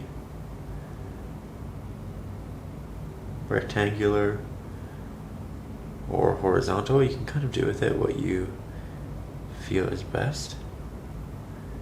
We're just creating the implication of buildings in the distance. Nothing too dramatic. Now, we'll grab a little bit of that blue, titanium white, just like so. More titanium white than blue. Make sure our brush has very little pigment, that way we can make a sharp marking. We'll add a little light into there, and then we'll do our best to render a fairly sharp reflection into the water as it kind of drags down. We'll do another one right through here. Just have that light dance out from the distance. You can even drag it if you want to, making the front of it a little less dark.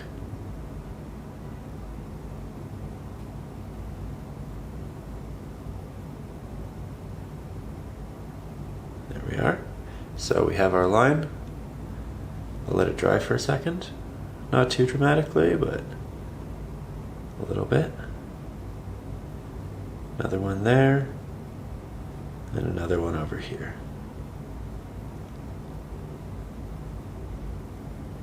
Then we'll do a little finger painting and just soften those markings in the distance.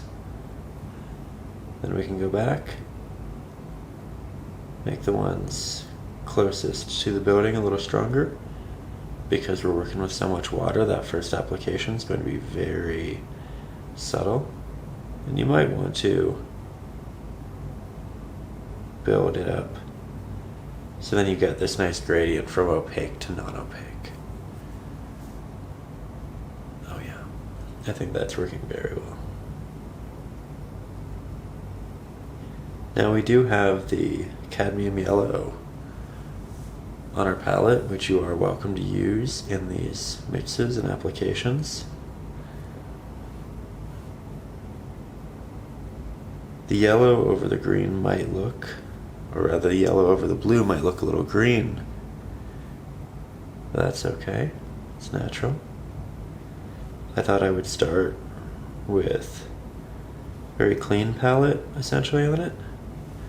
Very little added color, just because it is a lot of detail. I wanted to see how it worked before we committed to that color. But so far I think I really, really like it. Yeah, that looks great. Okay. Something else we can do is, again, because we're not doing too much added detail on the bottom, we can tap on little stars here and there.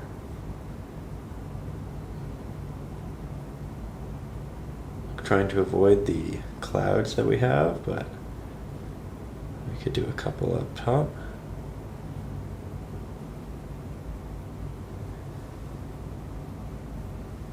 Then maybe we soften them just a little bit. That means you could tap it with your finger, you could go in and apply these with a little more water.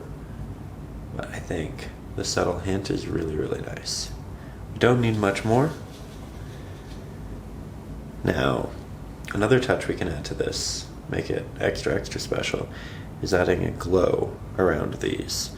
One way to do that is to take our cad yellow, our titanium white.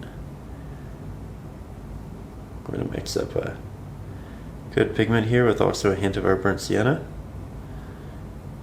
Get it to a warmer yellow. Make sure the brush has very, very little pigment on it. And now we're going to go in to the larger designs that we have at the bottom here. And we can just kind of outline them. And this means not expanding, not making them any wider than they are, but just adding this hint of warmth towards the edges and trying to keep the edges as white, or the centers rather, as white as you can.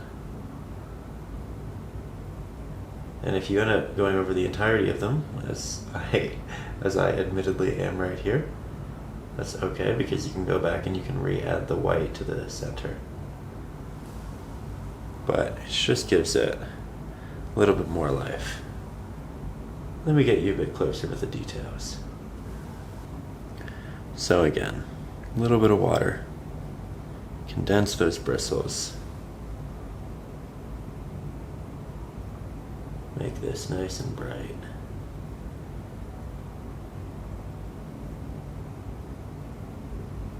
I really like the added yellow touch.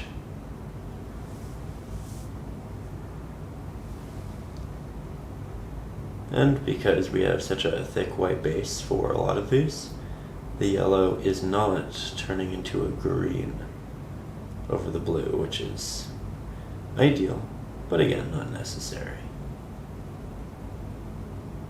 You can see I'm going over this a couple of times as we build it up. Just making sure that those edges are nice and warm.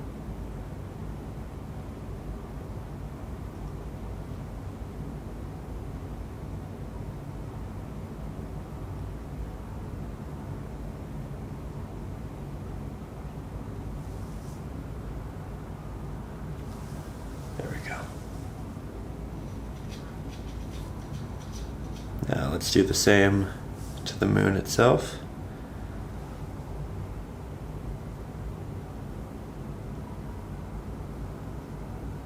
We go in, we slowly expand,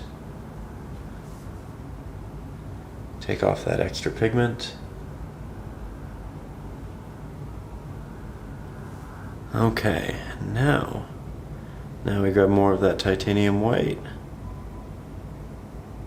Get some nice abundant pigment on the brush, hint of the yellow, and we reestablish the centers of these as something a bit brighter, but trying to leave the edges the way they were constructed in the last application.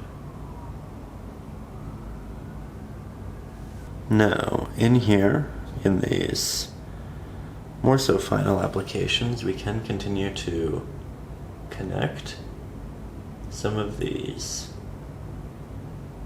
more ambiguous shapes if we want. And just play, because if you connect them and you don't like them, remember it's just as easy as going back in, adding some blue and reseparating. But I would recommend being playful, trying these things out, and also play around with the different warmths that can go around the edge. For instance, here we're going to bring in more of an orange, just to show you what this can look like.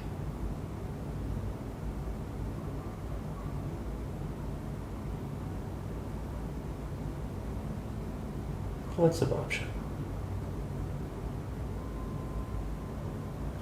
Now, one more thing we can do is we can take a little bit of our Sap Green, if we still have Sap Green on our palette. If not, we can just reapply it like that. We can then grab said Sap Green, a little bit of our Cadmium yellow, a little bit of our titanium white, hint of that blue. We're building up the brightest green we've had yet, something that could really be affected by the light of the moon. You can tap that on this side. It won't be too noticeable next to the sky because the sky is quite bright, but once you get into the shadows, it really becomes something a little more special. So, just on the details. And of course, right under the moon.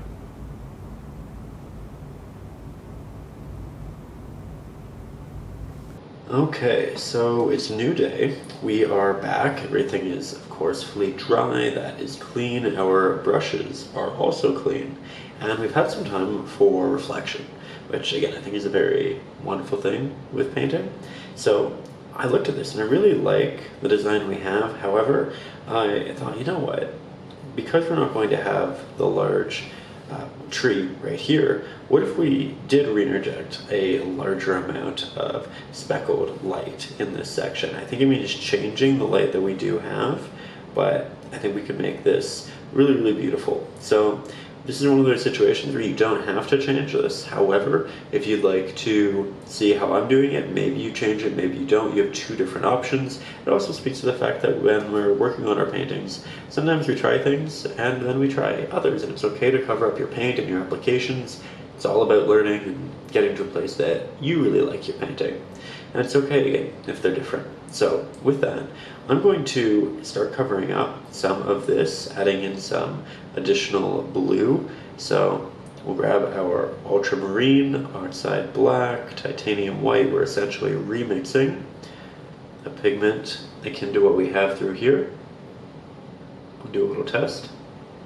That needs to be a little bit brighter. Add in that Titanium White. Not bad, not bad. Needs to be a bit more blue. And you can see that I'm just painting directly onto the canvas, not really worrying about if it's right or not, because we can always just go back in yet again. There we go. So, we're going to work upwards as we do. We need to make this brighter because these top areas are in fact brighter. We're going to try to do so incrementally. I think this would actually match a little higher. And maybe it blends into the other blues that we have through here.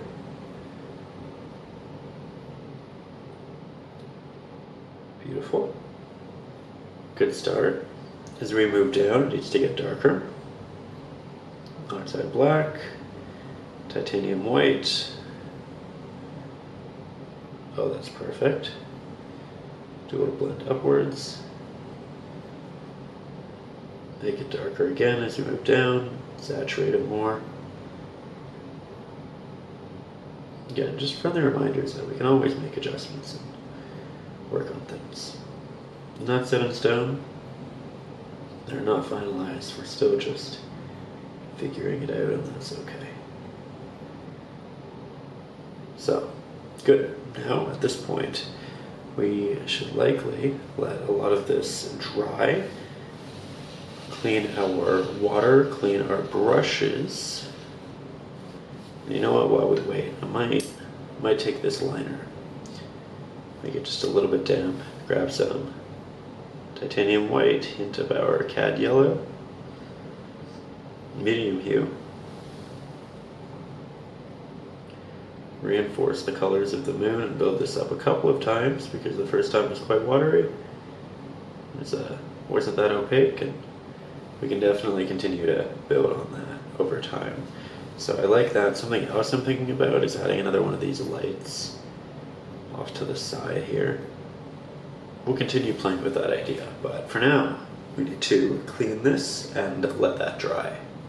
Okay, so things are fully dry to the touch. We are going to go back in with the liner, but we'll do our mix with the 1-inch flat. Grab some of that Titanium White, find a good spot, clean on the palette. Cad Yellow. More Titanium White. We want this to be more of a white heavy because we want it to be nice and thick.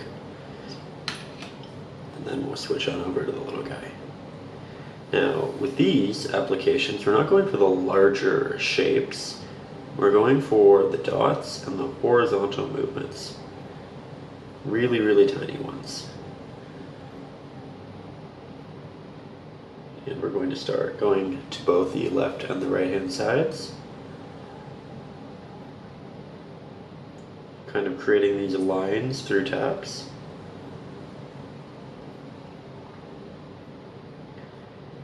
We want it to look like the water is kind of dancing a little bit. It's very still water, but you still get that slight little shimmer here and there. Already, I think it's a fun addition. I'm going to try to keep my hand out of the way for you. I'm also skipping an area. We could do this area in between, but I'm purposefully not,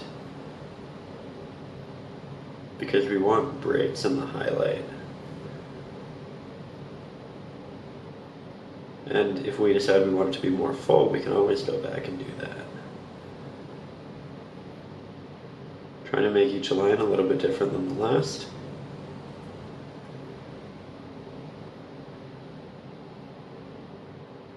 There we go. So far, so good. And then we'll double down on the spots in the middle because they should be the absolute brightest. You can even start combining some of them just towards the center though.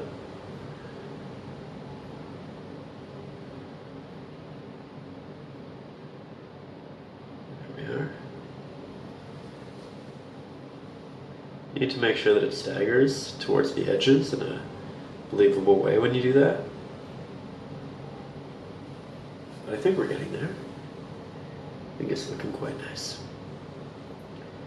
Grab a bit more of that pigment.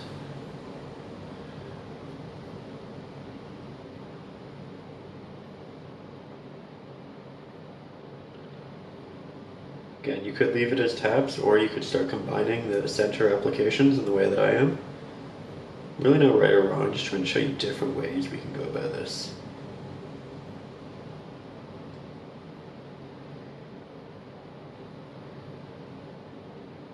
There we go. Gets more and more staggered, more spread out the farther we get towards the sides. We're going back to many of them.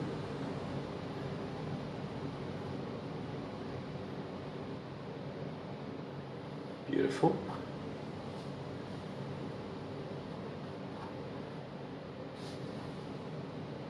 And this is one of those things where we take it slow until we get what we really, really want. No need to rush it, no need to apply too much paint in any one area. Though we can always go back in with more blue, as we did to cover up the last highlight. So don't be fearful, just approach with a pragmatic amount of caution. And we'll build something that we love.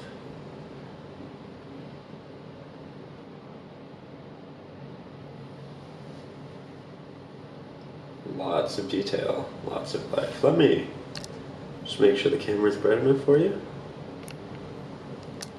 There we go, I think that's a little bit better. Going back into their center areas.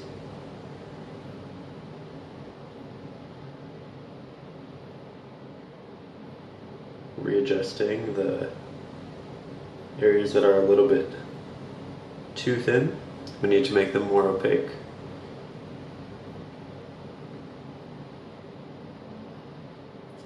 We can start to taper it again as we get closer to us. Just bring in this diamond shape.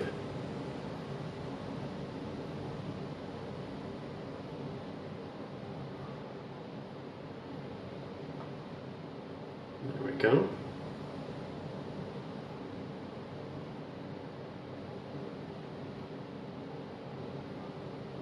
Really love watching this come together. Very different style of water and reflection than that which we did previously, but one that I think is working rather well as well. Again, neither is wrong, neither is right. It comes down to your preference and how you would like your painting to look.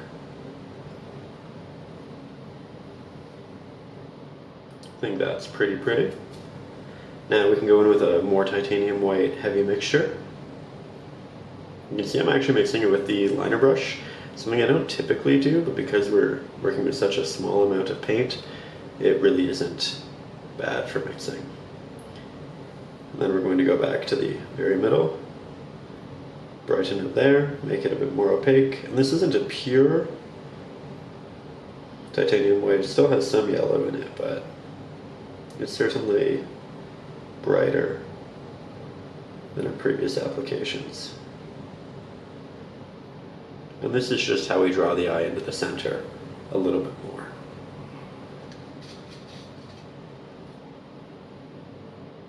Go back to the yellow, work on the sides.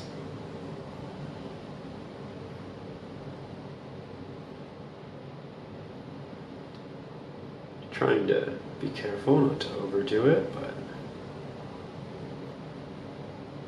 do one more. I think adding a couple hints out towards the sides can be a really nice addition. So we took out a rather prominent part of the initial composition, but I think we built it up again in a really neat way. We can also throw extra little stars into the sky, applying as small amount of pressure as I can.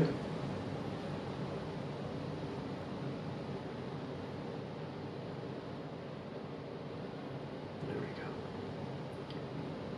That said, I think we are just about at the end of this one. Certainly close. So yet again, I'd like to say a big thank you to you for being here, for watching along.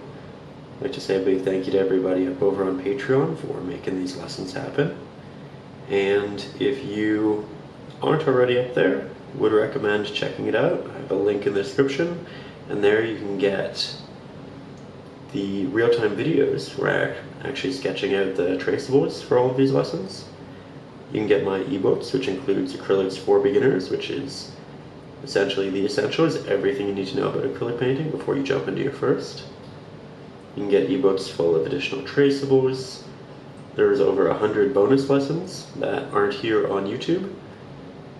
And some of them are on really big 24 by 36 inch canvases, really large painting series where we do anywhere between 5 to 10 episodes and work on a much larger painting. So if you like working on bigger paintings, if you want help with the drawing process, if you'd like to get access to my ebooks, all of the bonus lessons, would recommend checking it out. You can also watch the ad-free versions of the videos that I post here on YouTube up there. So there's a lot of benefits, a lot of fun things. It's also just a great way to say thank you and support the channel, which I always appreciate immensely. So again, big thank you to everybody up there. Big thank you to everybody for checking it out. We're currently working on another painting, which I'll show you. This one right here. This is week 2 of that one. We did the sky in episode 1. We did the mountain in episode 2. I am going to jump back into that this week and get another episode out for you next weekend. Up over on Patreon. So again, a lot of fun stuff going on.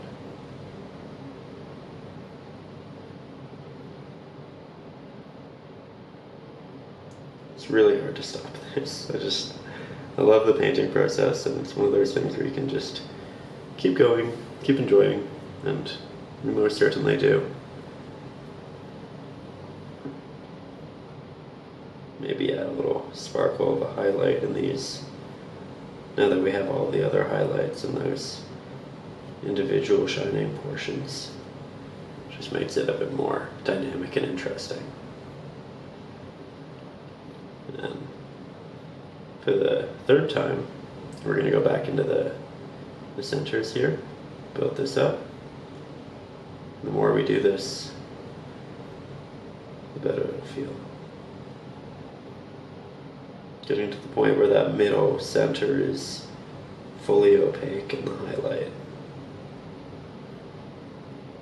Yeah, love that. One more little thing we can do is we can take some of our Sap Green, our yellow, a little bit of our blue, titanium white, into our Oxide Black. We're just creating a highlight for more of the greenery and foliage.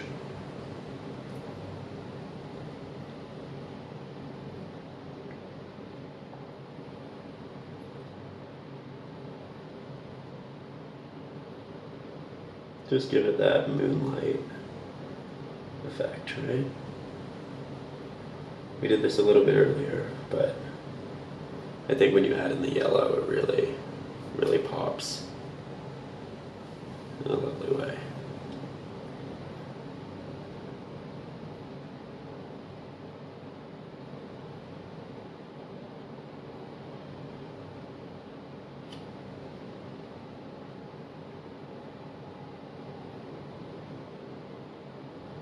There we are.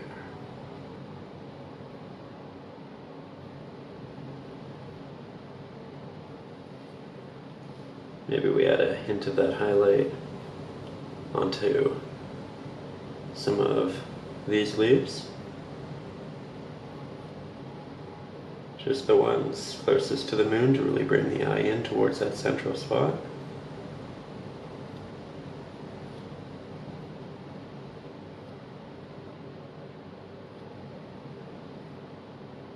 Gives us some additional dimension too.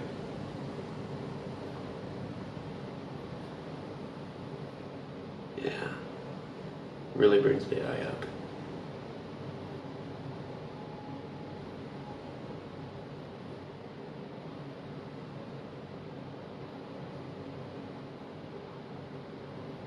Can also incorporate these highlights into the reflections.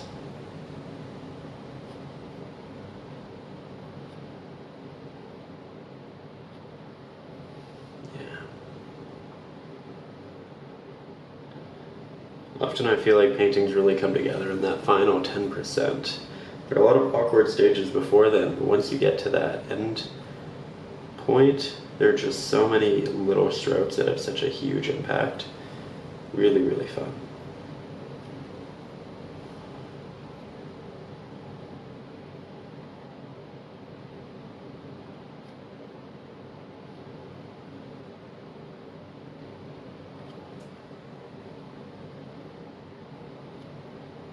Maybe we add hints to these, but not many.